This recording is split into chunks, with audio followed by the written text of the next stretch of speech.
Well, hi, everybody, and welcome to another edition of In Conversation. I'm David Paulson here at the Claresholm Public Library as we continue our series of conversations with Southern Albertans with interesting stories to tell. And today I'm excited because a good friend of mine and a wonderful doctor, Dr. Adam Vyse, joins us today. And he truly does have an amazing story to tell because he's been one of the frontline workers in dealing with COVID-19 that has been ravaging all of us for the last year and a half. So, Adam, first of all, welcome to In Conversation. Thanks for taking the time. Well, thanks, Dave. Thanks for having me. It's a pleasure to be here. Adam, let's first of all allow people to get to know you just a little bit. I know, for example, that you were born and raised out there in Williams Lake, British Columbia. How about how did you get to Southern Alberta? When did that become part of your life? Yeah, I was. I actually was raised partly between Victoria and then ended up in Williams Lake and spent 10 years of my life there. Went to high school, I was kind of had the yearning to see the world a little bit, and ended up at university in Vancouver and then out in Ottawa and ended up in medical school in Calgary. And to be honest with you, I sat up on a ski hill at Norquay one day in the spring when I had to make a decision about where I wanted to do my residency. And it was like sunny February 5th, looking down at Banff and thinking, why would I want to be anywhere else in the world? So I picked Calgary as my first choice for family medicine, and that set the whole thing in motion.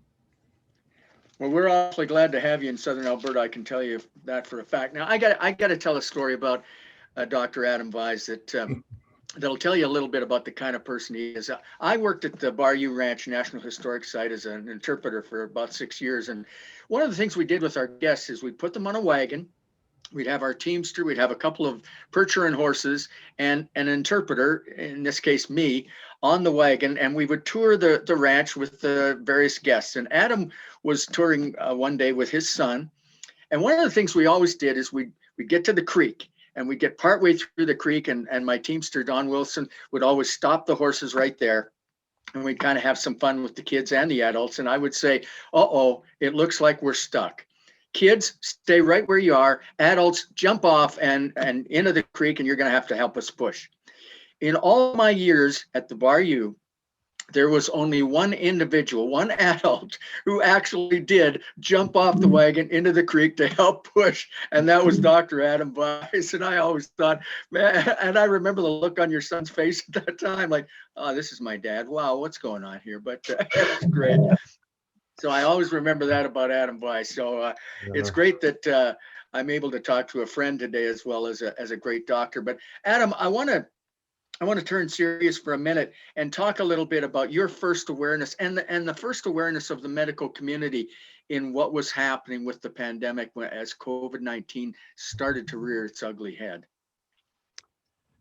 Well, it was, last March was pretty stressful for everybody as we, in the medical community, we sort of were getting reports from around the world that COVID-19 was real and that it was affecting, places like Italy really hard. And there was lots of evidence coming out about what you had to worry about, what you didn't have to worry about, and how to handle it. And New York City started to blow up.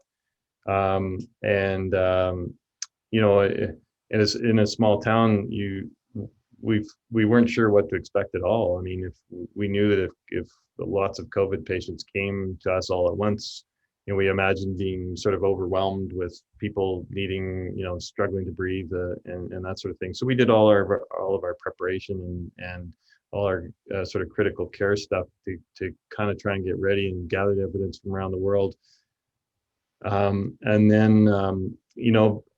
We also planned, because in one of my other roles, I am on a Calgary Zone Primary Care Committee that plans lots of primary care, family medicine type of coordinated activities.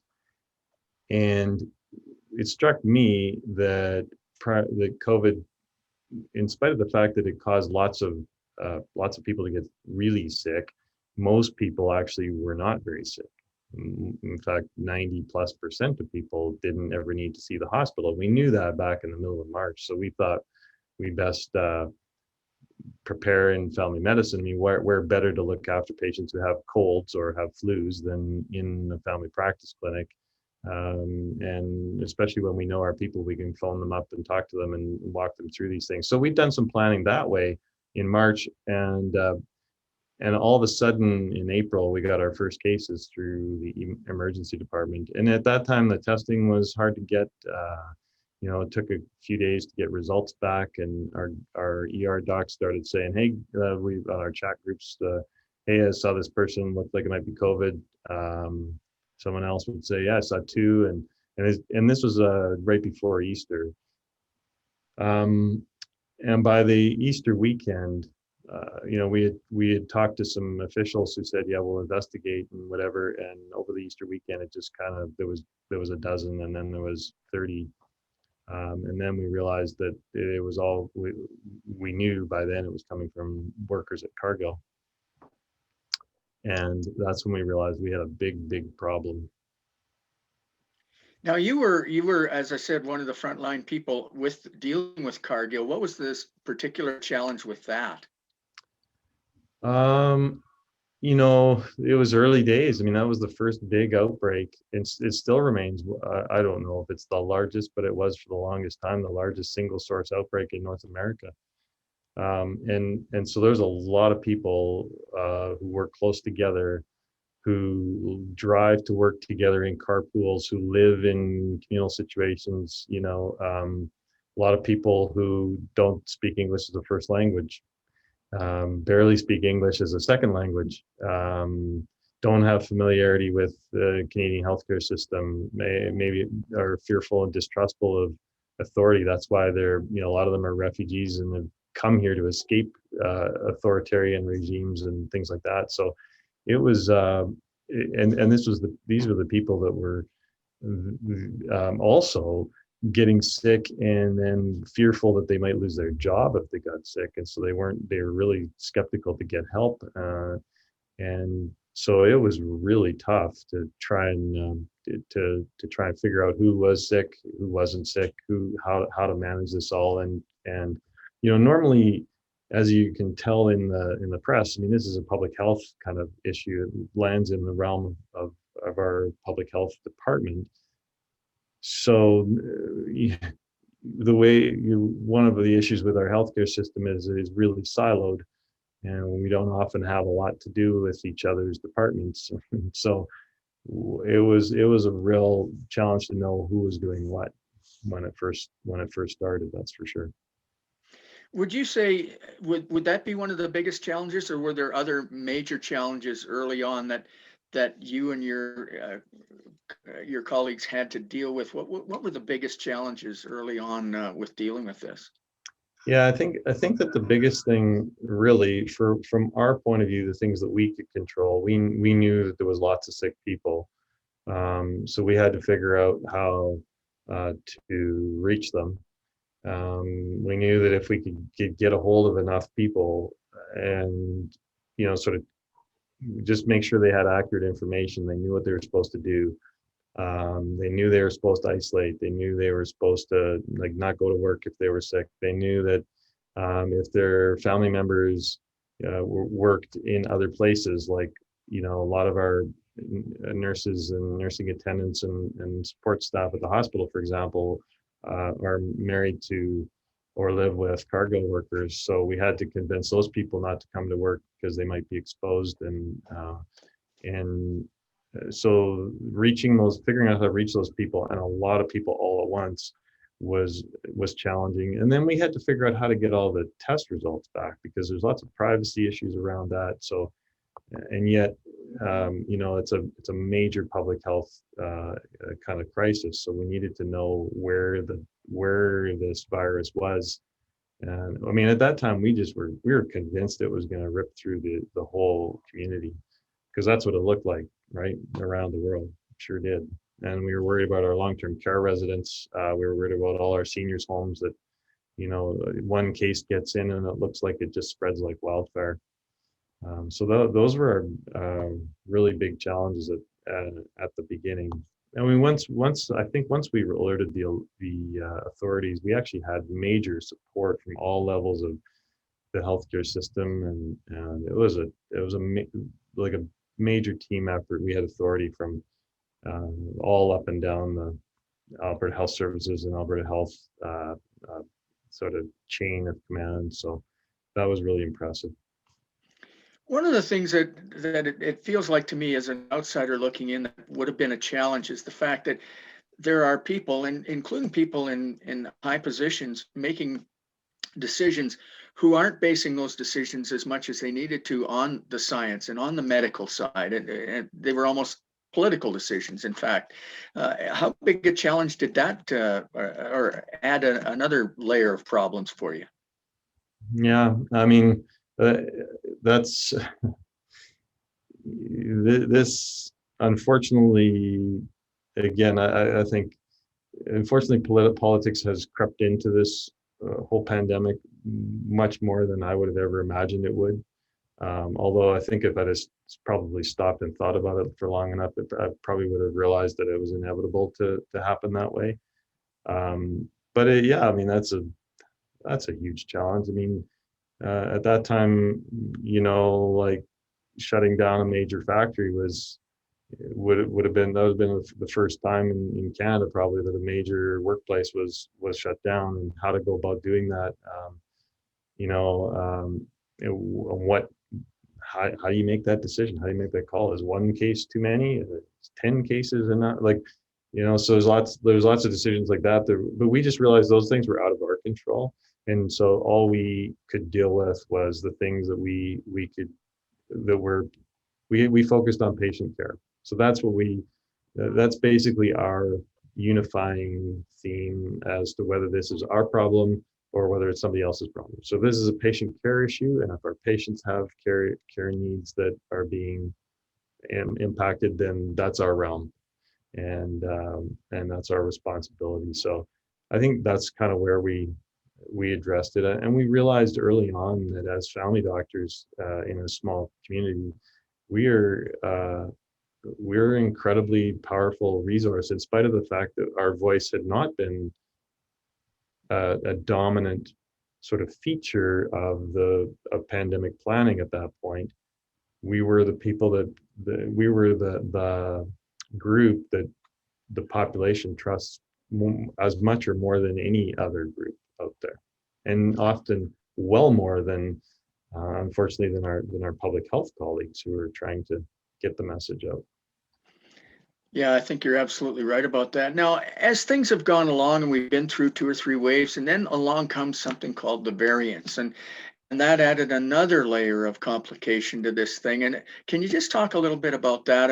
A lot of us are still struggling with even understanding what all that variant stuff means and where that's taking us. Well, so this is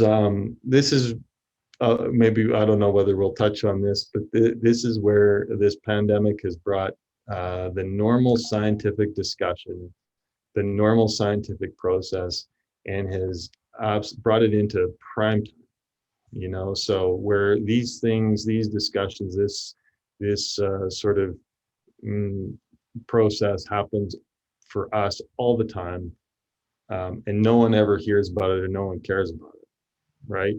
But now it's happening on front page news and news at 6, and they're talking about all the scientific discussion, and it gets very confusing. So, I mean, I have 12 years of post-secondary education, and 3 years at school as a science nerd, one of those guys everybody knew and laughed about in high school. And that's been my life, and still sometimes it gets a little confusing for me. So I can only imagine if what the general person in the general public is experiencing. So to get to your question about variants, it's the same kind of principle as just about everything else we'll talk about that's confusing. There's things we can boil this down to things you need to know, and the rest of it is just kind of you try and ignore. But variants, so viruses mutate. They all do, and that's a natural process, part of their replication process. They all change, and most of the changes are harmful to the virus, and they actually lead to viruses that die out. But occasionally there's a change that happens that makes it more effective. So it spreads easier, it spreads faster, it causes people to be a little sicker. If it causes people to be too sick, it dies out because it kills the host. And a lot of those really, really bad mutations end up a really short lifespan. That's brutal reality, but that's kind of the way that nature works.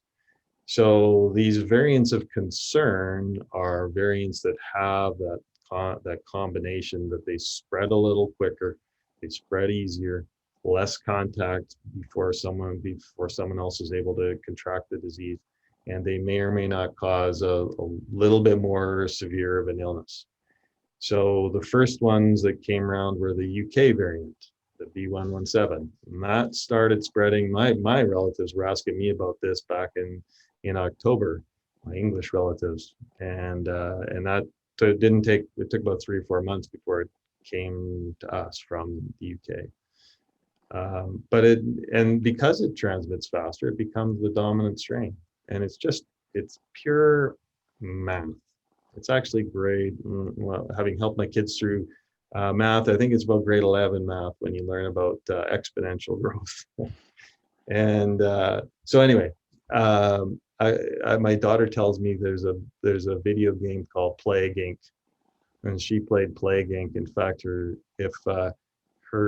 social studies teacher is watching this, he'll have a good laugh about sending me a text saying, would you get your daughter off of Plague Inc.? But she could tell me, hey, I know what happens when you have a variant, Dad.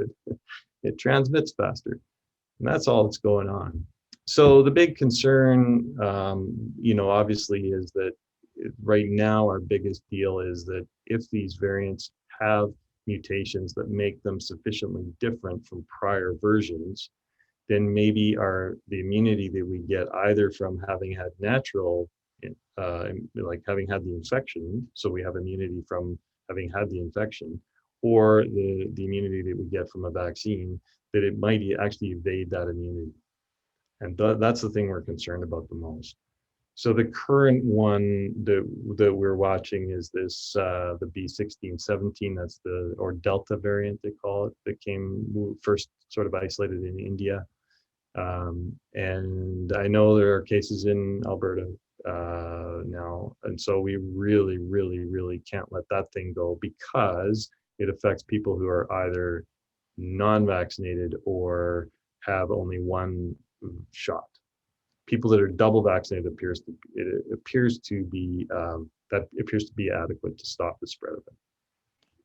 So that brings me then to the question of vaccines, and I know you've talked, Adam, about vaccine hesitancy as one of the things that needs to be overcome. And there have been some mixed messaging coming from some elements of the medical community, like with regard to AstraZeneca, and can we mix and match vaccines and some of those things. How do you, as a physician, deal with some of those questions, and what is your feeling with respect to some of that mixed messaging that we've been receiving? Yeah, again, this is where I go back to that idea that this is all normal scientific process that's played out in the media and in the news at 6. So this is a normal process. I'm going to start with that. We have a scientific discovery that's made. They have a vaccine that's using technology that's been sitting ready to go. Actually, it was sitting, probably 3 or 4 years, waiting for an opportunity to use it. It's more expensive than the older technology, so no one was going to make a flu vaccine that was 5 times more expensive than the old one by using mRNA technology. But so there you go. They managed to get this vaccine up in, like, if you know how that happens, you know that it can be done very, very quickly. And it was a home run out of right off the bat. So then the problem is trying to figure out, so you have these controlled trials that start the process of the approval of a new pharmaceutical. And the initial recommendations this is just the way it always works, always goes off of what the doses, what the intervals were, all that, what the selection criteria for patients, age, demographics, all that, what they were in the initial trials. And that's where the first recommendation comes from. Then we talk about post-marketing data. That's the pharmaceutical term, or real-world data, and that informs the recommendations that happen that follow. So what we know, like for example, that's where the dosing interval comes. You had the first dose of Pfizer, had to be followed up 3 weeks later exactly, or else what it was going to explode. Or I mean, clearly that's just the way it was written up in the trials. They had to pick a dosing interval so that everybody did it the same way, so they could eliminate that as a variable for any kind of critique when we were looking at evaluating the results of those initial studies that gave them the approval process at the beginning. So what we know is that you can extend that interval. We found that out through the early UK data, where they took a subset of people that were volunteers and said, how about we just see what happens? We're going to monitor your antibody levels. We're going to give you one shot and monitor your antibody levels, see what happens. And they could tell that the antibody levels rise and rise and rise and rise. And there was no reason to give them that second booster until 12 to 16 weeks. I'll address the AstraZeneca real quick, because that has a the blood clot issue everybody's heard about. That's a 1 in 100,000 risk, roughly. I mean, let's round numbers. That's a very small number of people. To detect the 1 in 100,000 problem, you have to be looking at 10 to 100 times more than that number of people to even start to pick up a signal that there's something wrong, especially when 2 out of 100,000 people baseline will get this kind of a problem. So we're looking at an increase, but a small increase. So the fact that we were able to detect that 1 in 100,000 problem with the AstraZeneca is phenomenal to me. And that also gives me comfort that if there's any problems with the other vaccines, it's less than 1 in 100,000. Has to be, otherwise we would have seen it too. So the next question is, if you've had one dose, what happens if you mix with another dose? And you have to really, what about all the supply? Like Moderna, we just don't know when they're going to send us stuff. So if you had your first dose of Moderna, do you really have to wait? What if they don't send us more Moderna? So all those crossover trials were done. And the data for those are starting to come out. About 2 weeks ago, 3 weeks ago, I saw the first of the AstraZeneca crossover studies, and they look fabulous. So if you had your first dose of AstraZeneca followed by an mRNA vaccine, either Moderna or Pfizer, your immunity levels are as good as having double dose of the mRNA vaccine. So that's brilliant. Then the question is, what happens if you had your first dose mRNA like Moderna and second dose Pfizer? Most of us believe that's a non-issue. They're so similar, that's going to be a slam dunk to be able to cross over those. So those recommendations came out last week. Mixed messaging is actually, to me, that's just an evolution of messaging. That's the way science works. We know more now. Our message changes as we know more. So it's not that the message is it's just an evolution of it. The mixed would be if I said one day, don't get the vaccine because it's unsafe. And the next day I say, well, actually change my mind, get it because it is safe. That would be mixing. And I don't think many of us are doing that. We appreciate that, Adam. Now, I know you've talked about vaccine hesitancy, but it looks like the numbers of cases are going down, at least in Alberta. It appears to be, and certainly the vaccinations, those numbers appear to be going up. As a physician who's dealt on the front lines with this from day one, how optimistic are you that we're kind of turning the corner on this thing? Oh, I live in a world of optimism. So I have no other choice to be optimistic. So but reality, you're absolutely right. Like we got this, we know these things come in waves. The third wave was bound to end. The lockdown shut down transmission and cases dropped. And now we go into a natural lull over the summer. It will flare again in the fall. There's no question. So expect that. If it doesn't happen, that's great. I'm happy to be wrong, but I expect there will be a fourth wave in the fall of some level or another. But the key will be if enough of us are double vaccinated, then there will not be a reservoir of transmission for a fourth wave to become anything that will cause significant enough bad infections to overwhelm our health system. That's the big problem. And I think this is part of the issue for people who live out in the country. We don't have that many people out here. It doesn't take that many really sick people. You can see the ICU numbers. What did we peak at? 160 or something like that people with COVID in ICU at any one time. I mean, that's in a province of 4 million, right? So you start doing the math on how many per thousand people. It's not even 1 per thousand. It's not even 1 per 10,000.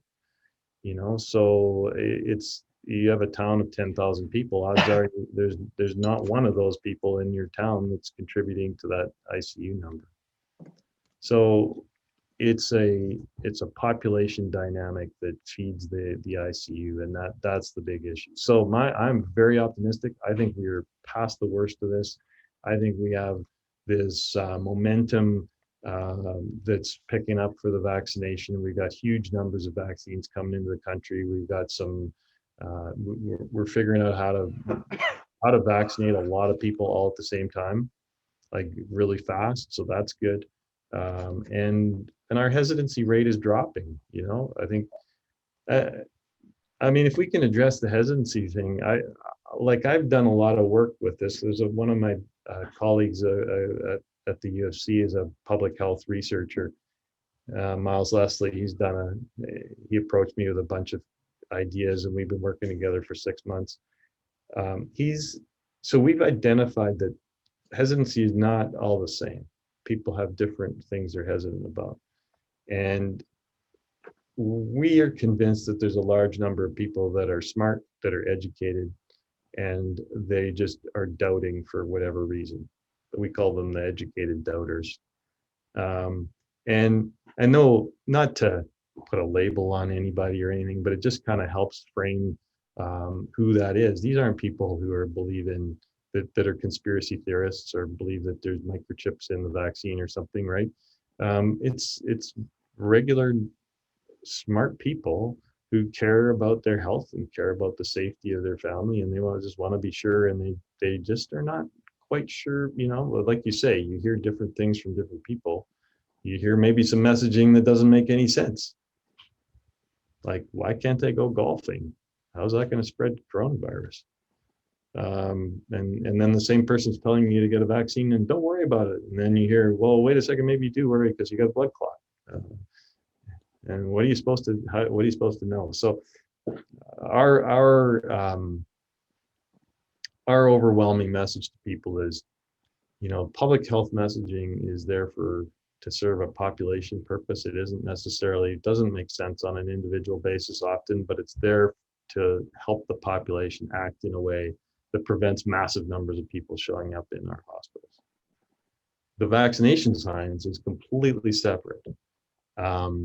And that is, the international scientific community that looks at that research and that science and guidance, and that'll be updated and will evolve over time. Appropriately, as we know more, we will share more. And so I think make your decisions based on that kind of science, and try and separate it out from all the other public health kind of noise that you might feel confused by. One last question, Adam, and it's something that I've thought about, and because I know that a lot of us, and I'm certainly included in that, have so much admiration for people like you and all of your colleagues and all of the frontline healthcare workers that have literally put their lives on the line to fight this thing. And yet there are people out there, and again, you referenced conspiracy theories, and we know they're out there, and they may be wacky, and we may think they're crazy, but the simple truth is, a lot of those people almost look at you guys as the bad guys. Do you ever kind of almost take it personally and just want to maybe not smack somebody, but at least say, hey, come on, give your head a shake here. We're doing this for you. If it were me, I think I'd take it personally. How do you deal with that? That's a tough one. I guess some days better than others.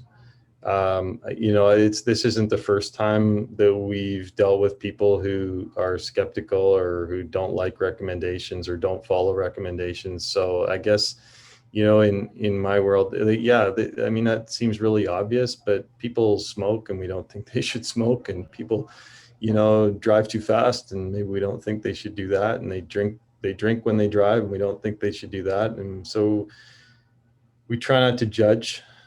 Um, and it's a challenging world. I think I recognize that everybody has a unique circumstance. That's so when my resiliency cup has a little bit, is filled up a little bit, and I'm feeling kind of empathetic, then that's what I know, is that there's lots of information coming at people. There's lots of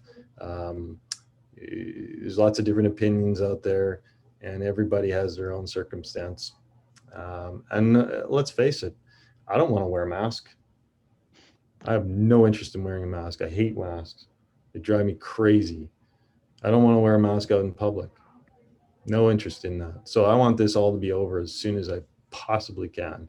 And I have no interest in telling anybody else, that they need to restrict their activities or not go hug their grandma or whatever. And yet, there's nothing else you can do as a public health unit to try and minimize the spread and keep people as safe as possible. So that's a long-winded answer to really not answering your question. Maybe I should go into politics.